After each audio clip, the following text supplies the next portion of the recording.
So we will get started. So today I'm going to talk about the best practices in standardized test prep. So basically what I'm going to be speaking about is how exactly to prepare for the SAT and the ACT and how to choose between the two, which is a very important decision, very difficult decision, but something that can reap great benefits. So the crux of this presentation is going to be an explanation between the differences between the two tests and an explanation of how to choose between one test or the other for your student. Okay, so let's get started.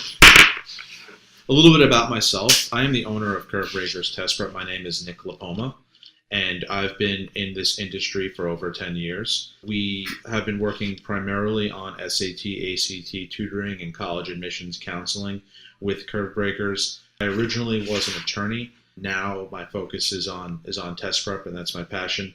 And we are servicing clients in the Long Island, New York area, but also around the world with the virtual tutoring and our online class platforms. I personally received a 99th percentile score on the SAT, and I've had experience working with hundreds and hundreds of students and analyzing and breaking down the SAT and the ACT. So I have a lot to say about this topic, and I hope you enjoy the rest of the presentation.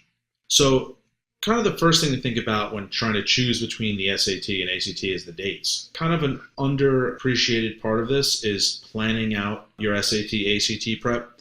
One of the big mistakes people make is that they wait too long.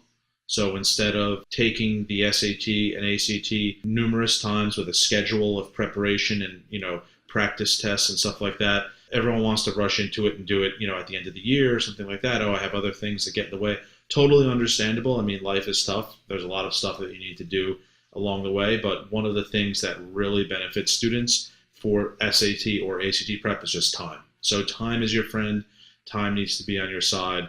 I highly recommend starting early. You can see on this chart here, people are starting their SAT/PSAT prep, years in advance, which is great. And this is just a suggested guide. It's obviously not required, but it's something to consider. So that would be something that people should look at. You have different times of the year to do your APs, your college applications. There's a whole nother discussion. We're having a webinar on that later in the month. And, you want things spread out so that you have time to do everything.